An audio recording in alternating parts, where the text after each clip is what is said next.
Welcome back, everybody. It's the Pitch Pod. We're in the second week of the World Cup. We're so excited. We had some great matches already in this tournament.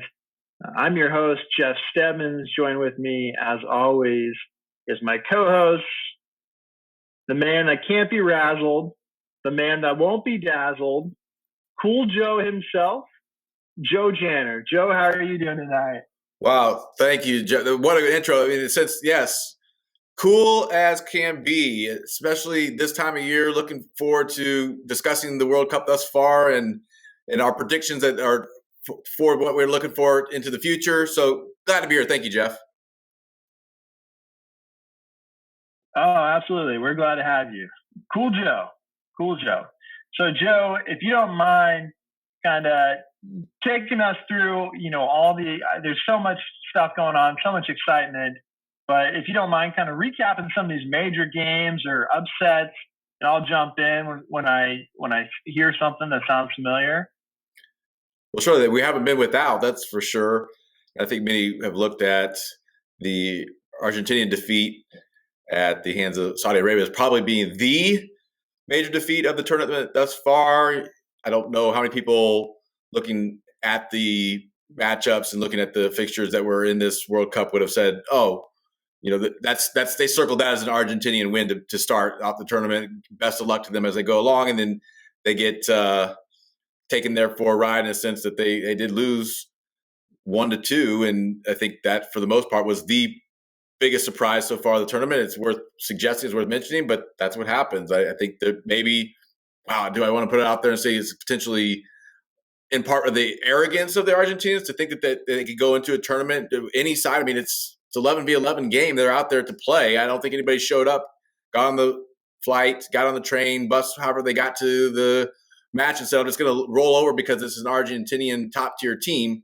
So I think games like this are, again, what brings us all back to this World Cup is the most exciting sporting event in the world. Absolutely. Yeah, the Argentina game, that was definitely surprising and threw my bracket off a little bit. Spain had a great showing. Ecuador had a great showing. Is there anything about those games specifically that we need to mention? I think if you're talking about the Spanish scoring 7 goals into this contest, it's definitely worth mentioning. I mean, they're up 3-0 by the first half, and maybe you thought, okay, what is Costa Rica going to do to show some respect for themselves? Maybe that's a harsh assessment, or what were they going to do tactically to try to eliminate, knowing that even with a potential loss in front of them, what could they do to position themselves and set themselves up for the remaining 2 matches to potentially, again, as we just said, anything can happen, but then to allow the floodgates to open to lose by 7, really I give credit to Spain, what they were doing there as far as, obviously dominating possession, creating chances, finishing as needed, and some with splendor and some with flair, a spectacular performance by them. But you also, again, it's a little bit indicative when you look at it at this level and these type of contests with that much of a margin, thinking that it's not, you're looking at Costa Rica's side that didn't quit at some point in time. So it's exciting, but it's also hurtful in a sense that you see that even at the top levels where you have these margins of victory. But well done to Spain, puts them in an excellent, brilliant position for them in their group. So I think that's going to be a great start for them. So that was something I think worth mentioning. Again, the 7 goals and a 7-0 defeat over Costa Rica is definitely worth mentioning. Absolutely. And you mentioned the score differential, and yeah, it is hard to believe at this level you would see that with teams that qualified for the tournament. But speaking of a game where there was no score differential, it was a 0-0 draw. That Mexico game was pretty exciting to watch. Oh, I enjoyed it thoroughly.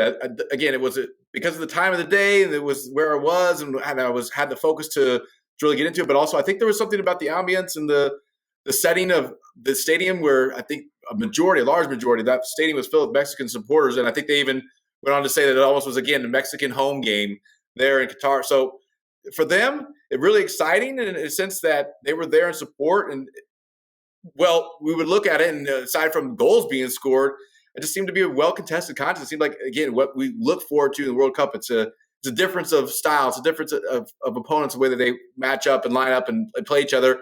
And it wasn't without the dramatics in a sense that Lewandowski had an opportunity to score, convert the penalty. And whether you can say he missed it or it was Ochoa's brilliant save to keep them in it, to keep it at 0-0, I thought that was the match for me thus far that was exciting. Again, you come for the goals, you hope you see them, but sometimes the game goes beyond that. Sometimes it goes about the performance and the drive and the desire of one team or another to compete at this level. So I was excited by that match and the outcome. Yeah, absolutely. And then we have to talk about the game that we had previewed previously. We both have skin in the game for this one. Both big U.S. supporters, big U.S. fans, and have been following the game for years and years here in the U.S., hoping for good outcomes each time the World Cup comes around. So the U.S. versus Wales, obviously everyone knows by now it was a 1-1 draw. I figured the game would be close, and I predicted a 1-0 U.S. win. But I do believe, Joe, I believe you nailed it this week. Is that correct? That is correct. For me, I'm pretty excited in the sense that it was the result that I picked, but very quickly at the same time, it's a bittersweet feeling in a sense that as a USA supporter, you want them to win. But it was what I thought that there was a potential outcome, and sure enough, we had it. Was it there for us to keep? Obviously not enough, especially if we're going to get into the specifics. When you give up a penalty late, they convert and draw it 1-1. It really takes the taste away from you. It's like the win would have been brilliant. The win would have been great, perfect for where we were at. We talked about the importance of winning the first game, but that result there, very disappointing. Yeah. I think the U.S. definitely was the better team. I feel like they should have won that. At one point in the game, when they were up 1-0, if you looked at the analytics, we actually had an 80% chance to win. However, later in the game, as you said, the PK unfolded, and our center back, Zimmerman, made a foul in the box that it just seemed like he wasn't mentally focused, because you would think someone with that much experience playing at this high of level, it was such an obvious foul that being up 1-0 was just super unnecessary. I don't know what he thought he would gain out of that. I don't know. Just maybe he was checked out or needed a sub earlier on in the game and just he wasn't fresh. I don't know exactly what was going on with him, but that's just something that can't happen in the World Cup. And you said, I mean, could it be all that in a sense that it was later in the match? Was it a mentality? Was it just something simple? A situation where you had a player that was not focused and drawn into the game is where they should have been because of the strain of the match and where they were with what they were doing. But like you said, it can't happen. You have to, and you want to be clear and be critical of a player that does that in a sense of where what they need to do. Could they have done what they need to do to hold on to the win? And there they were. And sure enough, after they converted it 1-1, it just completely deflated everything that was in place. And it left, I mean, we're not the only ones, Jeff. The only thing that's reassuring is we're not the only ones disappointed with plenty of question marks. I think you even mentioned it, a substitution. How about the substitutions? Where was the plan as far as what was in place or what was needed to be in place when you start seeing these substitutions come on? Is that something you were also wondering about? Yeah, so going back and looking what some players were saying, obviously he didn't put Reyna in, Reyna being one of our better midfielders. And according to Reyna, before and after the match, he said he was 100% and ready to go. I guess the coach was worried about some tightness and worried that he might be injured, or I should say flare up an old injury would be more accurate. But the player felt confident. He felt ready. And to see him not be used and to see some of our center backs and other players not get subbed more frequently is a little disappointing, because had we had more fresh players out there, even get Jesus in the game at the forward position a little bit more, because I think Sargent was doing his best and he had his head on a couple balls. However, again, in the World Cup at this stage, it's not enough to just get close to putting the ball on frame, you have to put it on frame.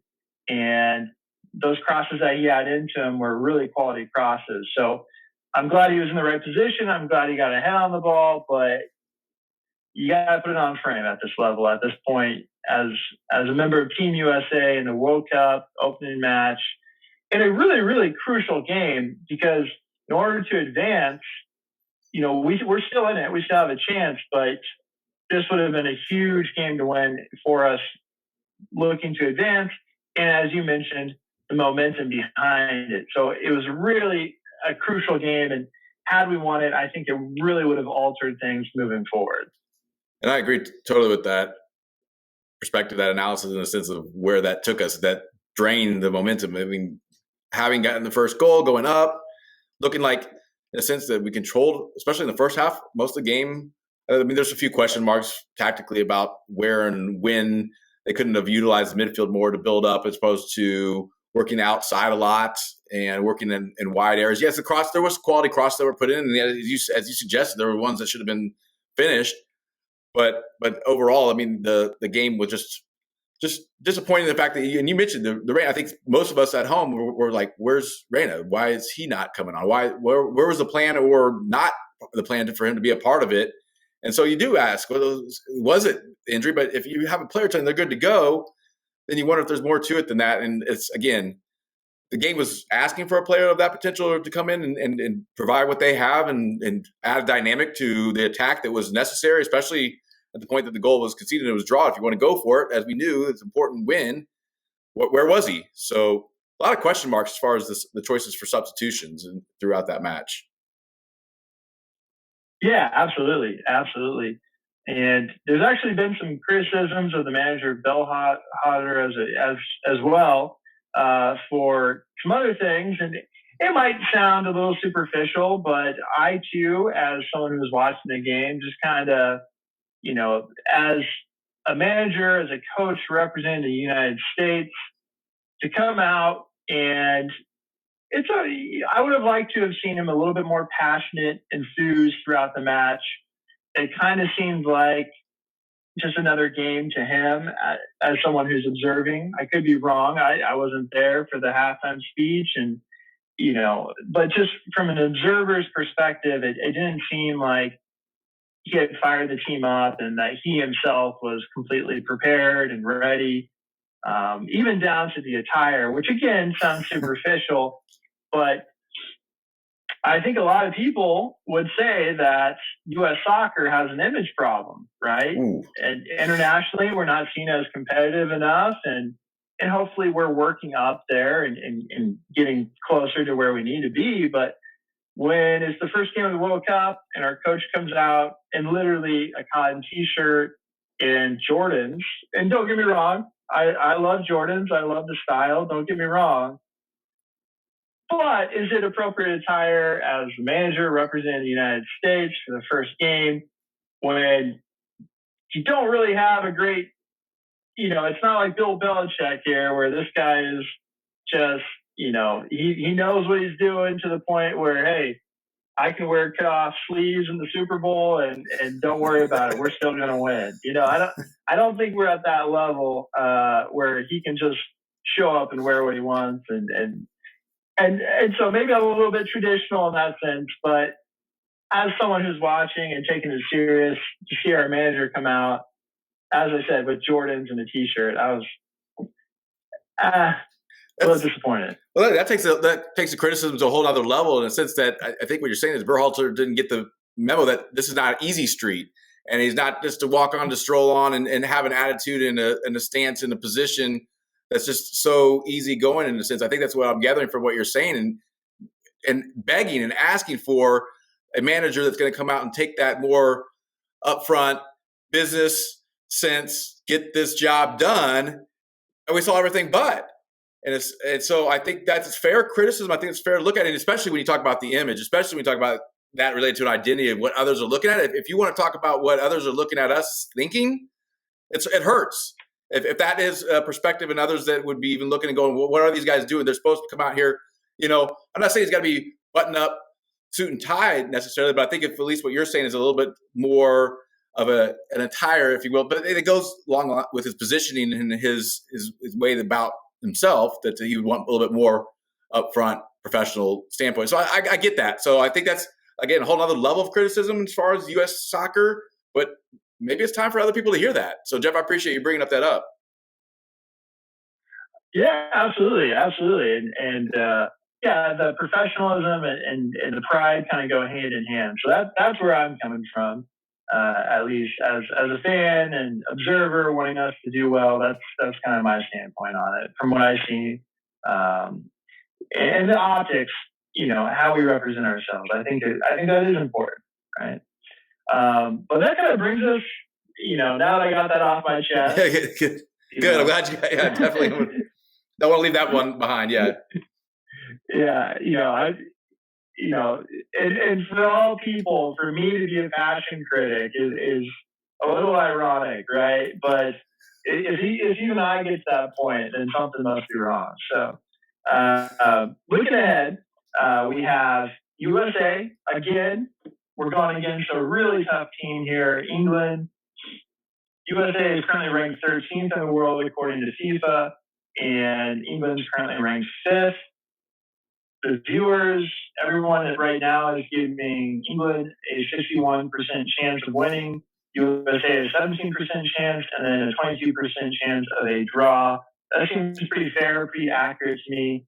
When I look at it just on the surface level, what do you think about that, Joe?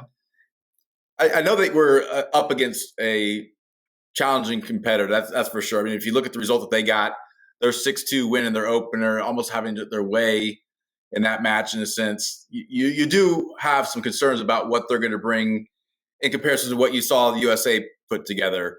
And I believe that there's probably a higher chance that England does win this game, right? But I do have to take this position. I do have to take the stance. All things put aside that we've already suggested about where the USA stands in their identity and what they did in this last match and the simple little mistakes, whether it cuts down the mentality, and to suggest that I think the USA gets up for this game. I think that there has to be, and if it's not from the manager, it's got to be 1 or 2 or 5 players in that locker room, maybe the whole squad, whether they're, it's 2022, they're talking here, they're talking there. Maybe they're deciding that this is not enough for them. Maybe they're as a team and a squad, minus the management, minus the organization, are going to go out there with pride and put on the line. Yeah, exactly. England is a powerhouse.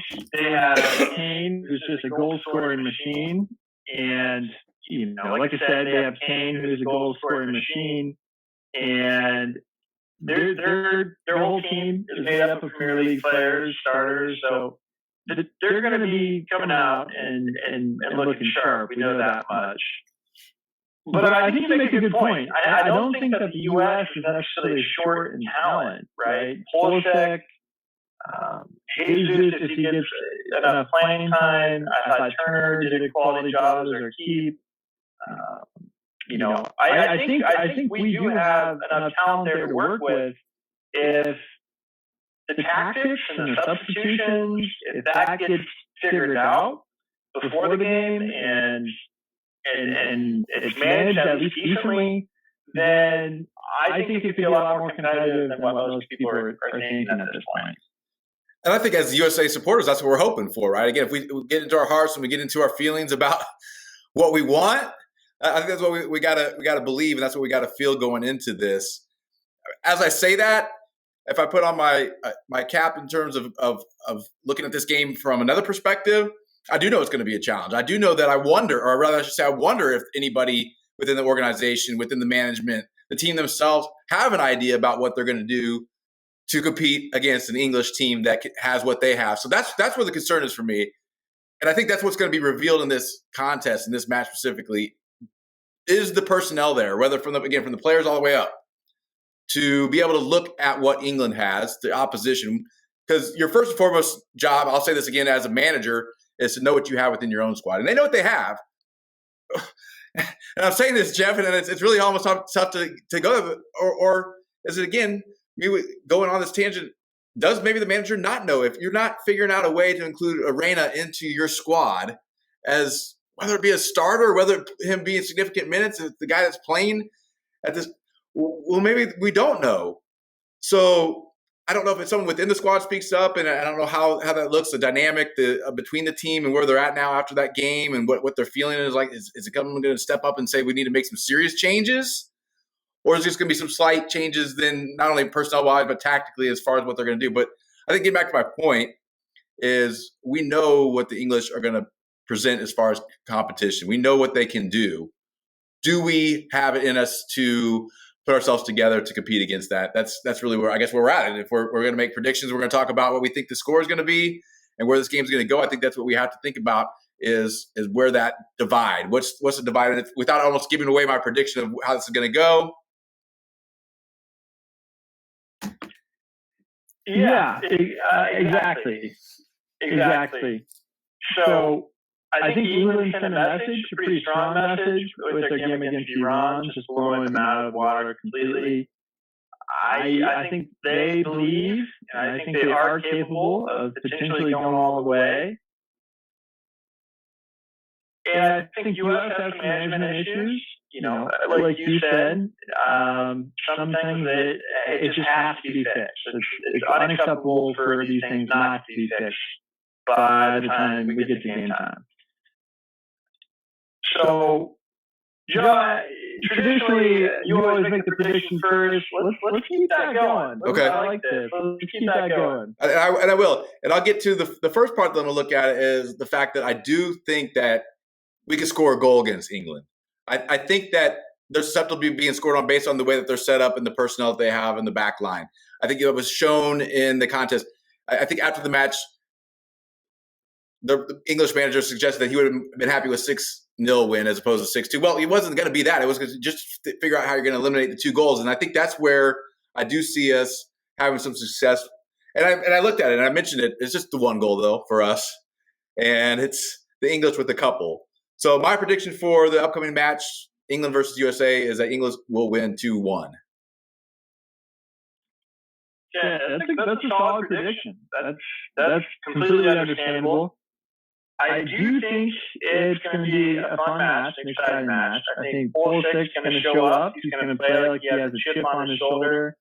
And I thought he did a great job and made things happen in the previous match. And I think we are going to get a goal. I think we'll be on the scoreboard. I don't know how it's going to happen, but I think we'll be in the mix. But I'm going to go with England winning 3-1. Okay, so we both, I think, are accepting of it, at least at this phase, that the English will defeat USA on Friday. A little bit different as far as the differential, but we'll see how it plays out. I'm really excited for it. Want to be a part of the crowd, want to be a part of the supporters, win, lose, or draw, no matter what, for sure. But I surely would, if it turns around and USA wins, I mean, what am I going to say then? But I think I got the 2-1, and as you said, the 3-1 win for England, and only time will tell. Yeah, absolutely. Yeah, it should be a fun match. Hopefully everyone out there tunes in and goes to a watch party or does something to really enjoy the game and get into it. We definitely encourage that. But it should be an exciting match either way. And so, as always, please like, subscribe, and keep pitching out there. See you guys for the next one. In a game with a round ball, round posts, anything can happen.